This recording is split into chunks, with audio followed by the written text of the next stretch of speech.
Hey guys, I'm back with another video. I'm breaking apart my Babyliss trimmers right here, cleaning out the motor.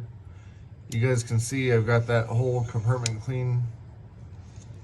I was cleaning out the blades right here, and I disassembled the little lock-in spring for the blade to kind of move back and forth and return back to place.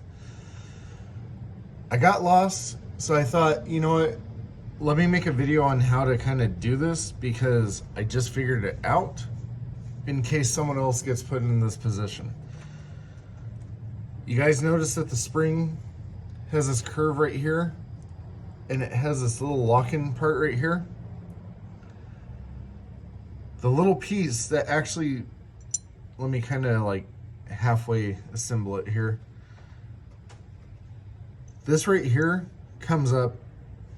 It's just a single screw right there. Whenever you flip it over, these spring twisted parts actually lock in right here. And you can already see how that's just sitting in there. This way, believe me, when I was trying to assemble this for a second, I was like, where did I mess up at? But now,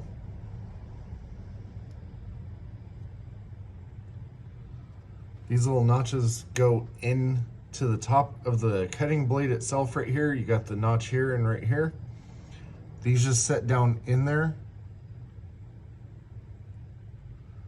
Now, whenever you actually lock this into place back on your little back blade here, you'll actually have it all done right there. It's just basically putting the screw back in, locking it down, and that's it. So let's do this really quick. Well, before I do that,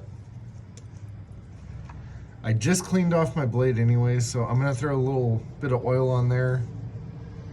A little bit right here too, just, I mean, I'm in the middle of a maintenance, I might as well maintain my clippers here. And if you didn't know, on the back of this blade, there's this notch right here and this notch right here. I mean, it doesn't take a rocket scientist to realize that this just goes in here. Now it's locked into place. The only way that you zero gap these is if you actually wanted, well, if you actually wanted to zero gap these, you take a little Allen wrench right here, loosen this blade up, you adjust your blade, lock it back into place. That's how you zero gap these.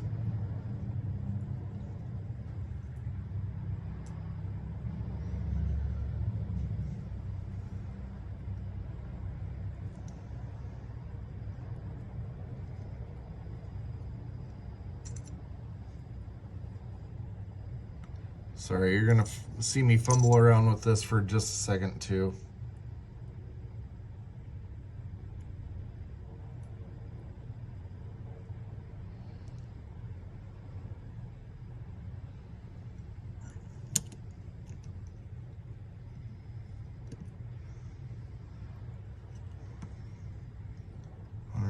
Everything is back into place here.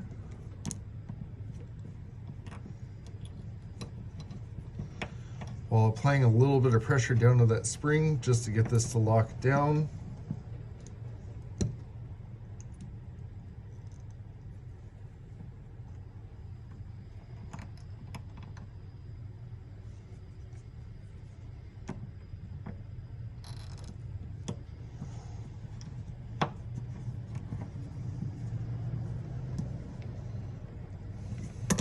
Oops, sorry. I got oil on my fingers, so of course everything's slippery right now. So now we've got this all back into place. Now whenever you put the little drive shaft right here from your motor into the little saddle right here, this is where it kind of gets to be the easiest part because it's basically just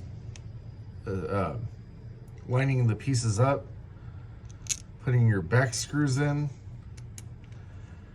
And if you haven't caught my other videos, I don't tighten these all the way down. I just get it locked into place just enough that I can let go of it and it's not gonna fly all over the place for me. I'm not gonna drop anything. Set my other screw in. Tighten this one down. Now I'm gonna lock these in. It's not as tight as I can go, but it is just enough that I'm not gonna strip out these screws. I'm not gonna mess up the threads on these. I'm not gonna put the weird divots right in here to make these screws useless. But now, my trimmers are working again. All right, thank you guys.